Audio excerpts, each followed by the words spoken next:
En el nódulo... No. No era el lleno. No. La P es despolarización auricular. Despolarización auricular. El QRS, despolarización ventricular. Y el T es repolarización ventricular. Pero había uno pequeño. Ah, dígame. No, que había uno que decía el profe de Cristo que había un pequeño grado en el auricular. Un pequeño grado que perdón. De la despolarización. Ah, acá. Sí, pues cuando viene en el negativo. ¿Ya? Pero eso no nos va a pasar porque es muy difícil. No para mí, para explicarlo ahora. Pero apréndaselo así. P, QRS y T. ¿Ya? Ay. Entonces, la T es de despolarización ventricular. Bueno, como su compañero dijo, ¿a qué se refiere? Ya la va a pasar. ¿A qué se refiere con el grado de auricular?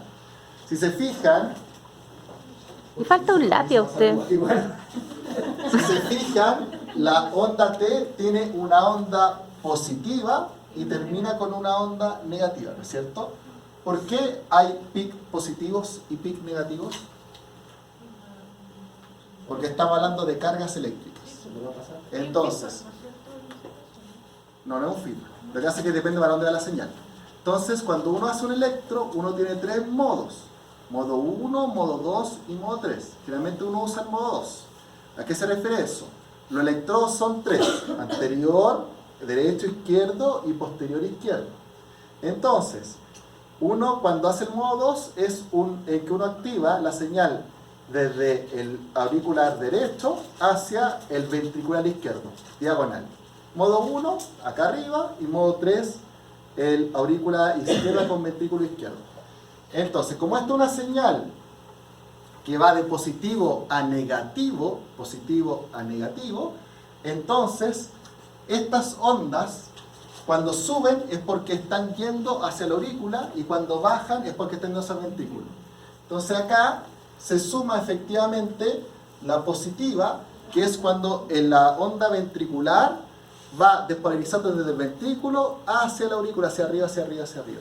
Entonces en algún momento esta, si se fijan hay como una cuña, esta cuña es cuando llegó hasta arriba, hasta la aurícula, y ahí después volvió a hacer la despolarización, pero es mínimo, ¿ya? Eso yo creo que se los deberían, no sé, pasar en medicina.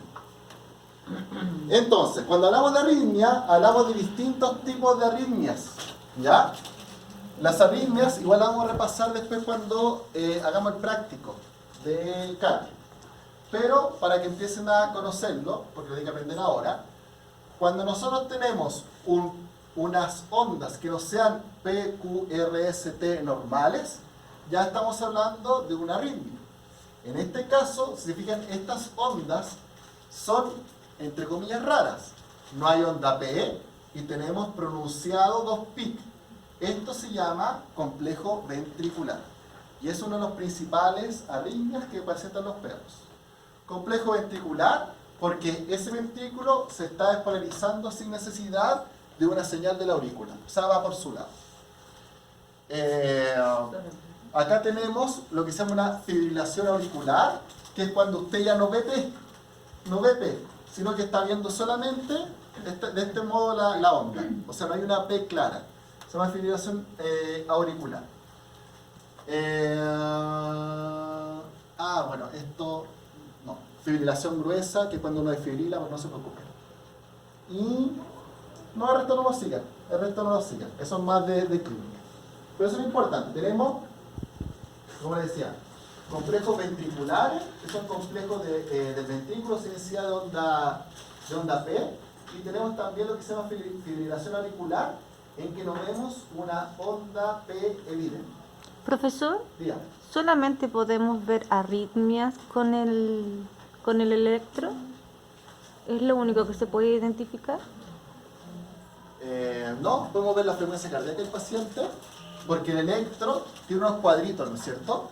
Y esos cuadritos determinan a qué velocidad usted está pasando el papel. Entonces, si usted sabe cuánto mide cada cuadro, usted puede ver cuánto se está demorando. Entonces puede calcular frecuencia cardíaca cuando usted mide el R, que son las puntas. Eso es lo que usted podría ver. También puede ver aumento de la aurícula derecha. Si por ejemplo tengo una P picuda, una P que esté así, hacia arriba, es aumento de la aurícula derecha, aumento de volumen, auriculomegalia derecha. Si usted ve por ejemplo un QRS que es ancho, entonces probablemente tenga una distensión del ventrículo, porque el ventrículo está muy grande y por eso la señal se está demorando más en hacer todo el recorrido. Puede haber muchas cosas. Entonces, acá tenemos los principales bloqueos. Antes que nada, recuerden que el perro tiene una arritmia que se llama fisiológica, ¿no es cierto? Ah, sí. ¿Cuál es la arritmia fisiológica? No. Todos los perros tienen arritmia fisiológica. El profesor explicó que tenían acá no, acá en el centro de la... No va por ahí. Ah, bueno, él Está dijo dando que estaba mal frecuencias. puesto. La arritmia fisiológica es taquicardia inspiratoria y bradicardia expiratoria. Eso es, tan simple como eso. Si usted tiene inspiración, aumenta la frecuencia. Si tiene expiración, disminuye la frecuencia. Lo tiene el perro, no el humano. Por eso es importante. Taquicardia se llama arritmia fisiológica. Expiratoria. Al expirar, bradicardia. Al inspirar, taquicardia. Entonces, tenemos tres tipos de bloqueo. El bloqueo MOVIX 1, perdón, vamos a ver bloqueos. El bloqueo MOVIX 1, el bloqueo MOVIX 2 y el bloqueo MOVIX 3 de tercer grado. Esto lo vamos a repasar en el práctico, pero se aprende acá. El bloqueo MOVIX 1, si se fijan, es el siguiente. Pucha, no tengo justo puntero. Pero, fíjense que tengo una onda P, tengo una onda P, tengo una onda P. ¿Qué tiene que ver acá usted? Que el PQ se empieza a espaciar. Y llega un momento en que tenemos un P sin cuerdas. ¿Ya? Ahora, ojo acá. El MOVIX 1 es cuando el P se espacia del Q. Pero cuando desaparece el QRS, ahí se llama MOVIX 2. ¿Ya? O sea, este punto de acá, en que tenemos 2P, ya pasa a ser un MOVIX 2. ¿Ya? No se confunda con este electro. El 1 se espacea el PQ, listo. El 2 se espacea, pero fíjese acá. O se puede o no espaciar. Fíjese acá. P, QRST, P, P. Se perdió el QRS. Pero no importa que no baje. Es que no tiene por qué bajar porque no hay nada acá, pues miren. Se perdió el QRS, no hay. ¿Qué significa eso? Que yo di otra señal auricular y no llegó al ventrículo. Y el ventrículo no se contrajo. Bloqueo MOVIX 2. Bloqueo atrioventricular. Y el tercer bloqueo es el más complejo, en que hay despolarización auricular por un lado y ventricular por otro. Se llama bloqueo atrioventricular de tercer grado. Entonces, me despolarizo con la aurícula y la aurícula no tiene nada que ver con el ventrículo, se despolariza su velocidad. Entonces tenemos complejo ventricular, PP, complejo ventricular, PPP, complejo ventricular, PP. El tercero es el que necesita marcapaso. Y los otros dos pueden responder con fármacos, por ejemplo, como la atropina, como fármacos que... ¿cómo se llaman? Bueno, como la atropina, todos estos fármacos que son simpáticos miméticos. Cualquier fármaco simpático mimético les va a ayudar en aumentar la frecuencia del sentido. Ya. Entonces, mecanismo de difusión ventricular. Cuando hablamos de difusión sistólica, estamos hablando de problemas para eyectar la sangre. Hay problemas con el volumen final sistólico, el volumen final diastólico y la presión final de diástole. Entonces vamos a tener una disminución final del gasto cardíaco. Las diapositivas con las vamos a pasar porque está la lente después. Entonces, dentro de las etiologías cardiológicas tenemos las siguientes. Anomalías congénitas, defectos del septum, como dijo su compañera anteriormente. El septum, recuerden que es lo que une el ventrículo derecho y el izquierdo, y también la aurícula. Entonces puede haber una comunicación ventricular o una comunicación auricular, entre la de arriba o la de abajo. ¿Ya? ¿Y aurículo ventricular también puede ser? Es que siempre está comunicado por la válvula. Ah, ya. Estenosis valvulares, estenosis que no se abra. Displasia valvular es que no se desarrolló bien esa válvula, eso es displasia. Procesos generativos, endocardiosis, la enfermedad más frecuente. Se acuerda, es pregunta prueba. La enfermedad más frecuente en perros es la endocardiosis o insuficiencia mitrálica, que significa que la válvula ya se cierra, pero se cierra mal. O sea, se cierra, pero no está como bien pegada. Se devuelve, se devuelve, se devuelve. Produce regurgitación. Que usted ve una válvula que en vez de ser plana, se ve con una pelota. Eso uno ve en el ecocardio. Procesos metabólicos, hipertiroidismo. La principal causa de cardiopatía hipertrófica en el gato es el hipertiroidismo. Nutricionales, deficiencia taurina, súper poco frecuente actualmente con alimentos peletizados, pero la deficiencia taurina produce cardiopatía dilatada, ¿ya? Y la deficiencia, por eso dice que en gatos se veía más. Y en gatos la deficiencia de L-carnitina produce problemas de la contracción muscular. Ustedes van a ver que muchos cardiólogos le dan L-carnitina a los perros para que también mejoren su capacidad contráctil. Neoplasias, todos los tumores que quieran ver, generalmente el comodectoma es uno de los más frecuentes, que es un tumor de base cardíaca. Procesos infecciosos raros, pericarditis y miocarditis infecciosa, muy raro en los perros. En otros países existe la hidrofilaria, que es un parásito del corazón, ¿cierto? Ese es frecuente. Pero acá no hay. Pero es que llega de Brasil un perro y puede tener hidrofilaria. Pero hasta aquí no hay, ¿cierto? Es que no llegan. Por eso. No hay. Hasta aquí no hay. Hasta aquí no hay. Bueno, acá está. Idiopáticas, pericarditis idiopática. Inflamación del pericardio sin causa conocida. Dígame. ¿Ya? Se desparasita en Brasil y cuando ingresa a Chile se vuelve a desparasitar. Es que el antiparasitario de la hidrofilaria es distinto al que tenemos en Chile. Entonces usted no la desparasita acá para la hidrofilaria. Ahora, la pregunta es, ¿cómo usted descarta que ese perro no ingrese con hidrofilaria? Justamente porque igual los parásitos generan resistencia. Entonces, Sí, po. yo puedo como protocolo a lo mejor desparasitar al animal en Brasil, por decirlo, lo mando para acá a Chile, y acá en Chile llega con los huevos o algo. Sí, es verdad. Es súper cierto. Yo no sé cómo se puede saber. Lo que yo he visto es leishmaniasis, que es otra enfermedad, que en realidad es una enfermedad de piel de un perro que vive a Brasil y que lo mismo, se supone que estaba manejado por la leishmaniasis, pero lo trajo y le dio. Ahora, no es que se traspasara, hubo lidecomisal y se le pasó al SAC, pero yo no sé cómo usted puede descartar la hidrofilaria así como solo diciendo leyente parasitario. No, justamente a lo que voy es que si hay algún protocolo acá en Chile que nos permita evitar el paso de ciertas enfermedades. Los protocolos son simplemente que viene de Brasil, con el certificado que dice que está sano y con la despresentación de la hidrofilaria de Brasil.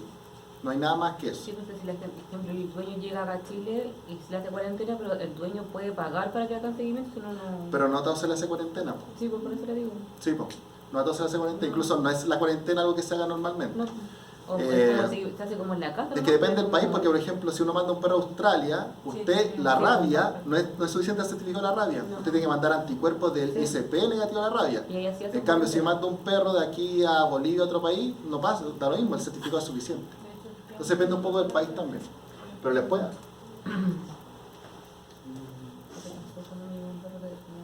Como les decía, la valvulopatía, esto sí es lo más frecuente. La cardiopatía hipertrófica es lo más frecuente en el gato, pero la valvulopatía es lo más frecuente en el perro.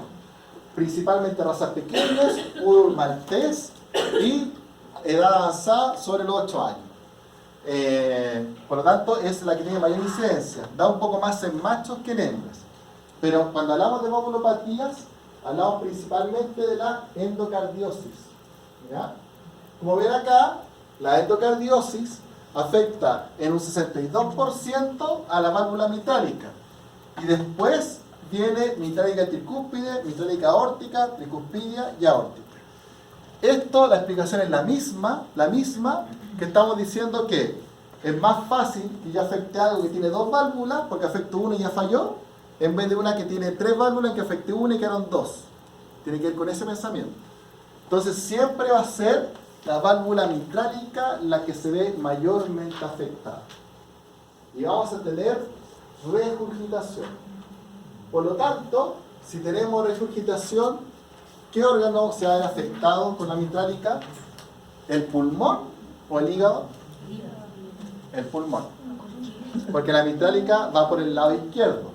Entonces, regurgitación es que se devuelve el contenido hacia el pulmón. ¿Ya? No sé qué dice con eso. ¿Ah? ¿Qué digo? ¿Regurgitación?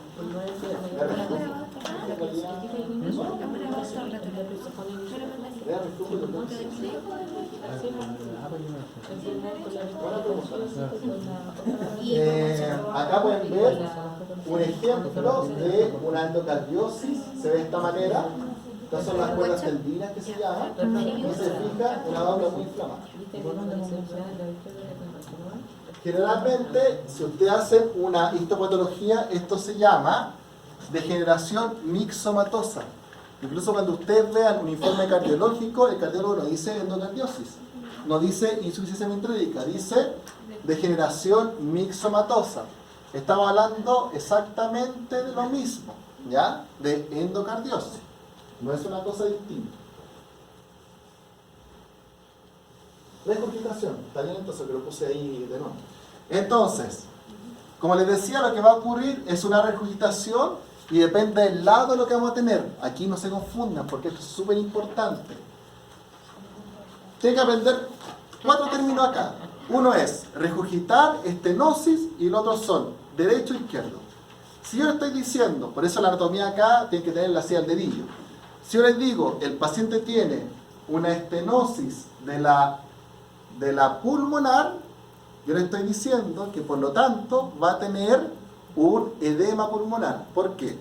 Porque la válvula, no, pues ya me equivoqué, pues. Estenosis aórtica va a tener un edema pulmonar. ¿Por qué? Porque la sigmoide aórtica, como tiene estenosis, no sale sangre, se devuelve y llega al pulmón. Por lo tanto, edema pulmonar. Pero si yo les dijera insuficiencia de la aórtica, va a tener ¿qué cosa? Regurgitación. O sea, no es que no pase, sino que se va a devolver, ¿ya? Si yo les digo, por ejemplo, estenosis de la pulmonar, voy a tener afección derecha y ahí puedo tener ascitis. Pero también les puedo decir regurgitación de la tricuspidia, también voy a tener el lado derecho afectado, ¿ya? Regurgitación que se devuelve, estenosis que no pasa. Esa es la diferencia. Y si es derecho o izquierdo, afectamos hígado, pleura o pulmón, ¿ya? Lo otro, para que no se confundan, lo digo al tiro, eso lo harán en medicina.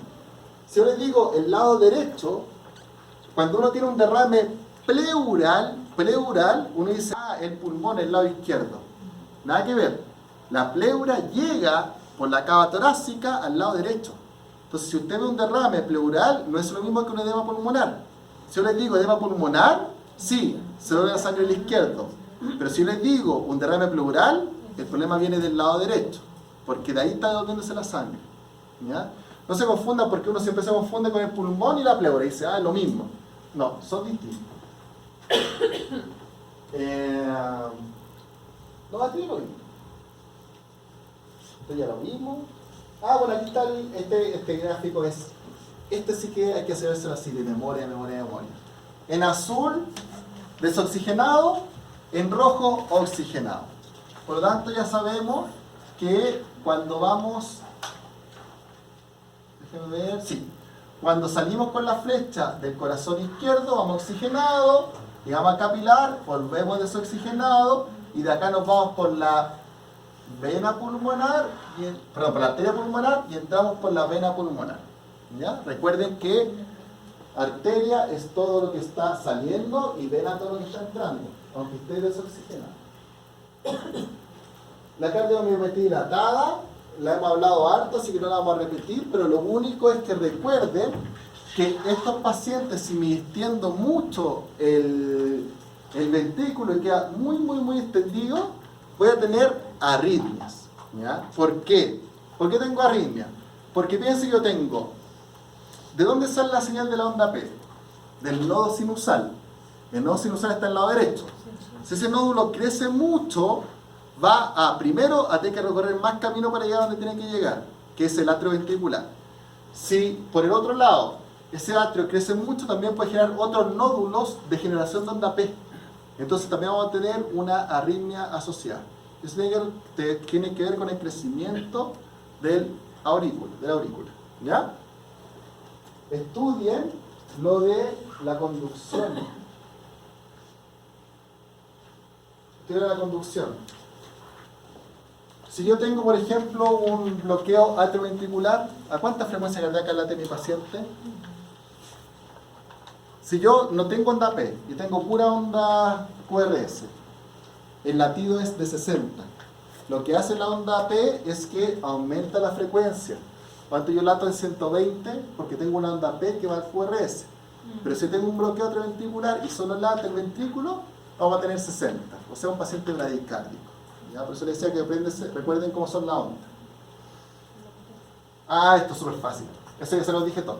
Hepatomegalia, esplenomegalia, congestión visceral, todo lo del lado derecho y todo lo del lado izquierdo, edema pulmonar, estertores, tos, ortopnea. Los ríos respiratorios van a estar asociados al lado izquierdo. Y esto es... los signos clínicos. La sintomatología que vamos a tener va a ser por disminución del gasto cardíaco. Vamos a tener principalmente anomalía de pulso, un pulso débil, anomalía de llenado ventricular o hipoperfusión tisular.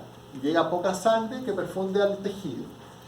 Y el mecanismo compensatorio de esto va a ser siempre aumentar la frecuencia cardíaca y generar hipertrofia.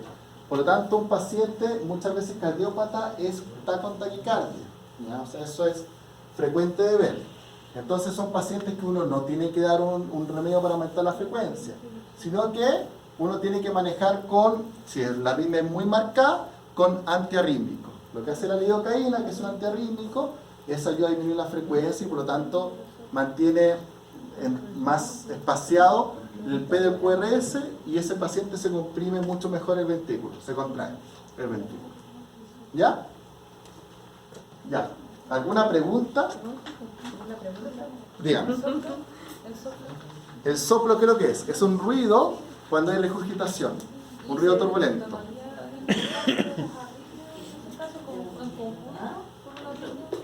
No, son cosas distintas.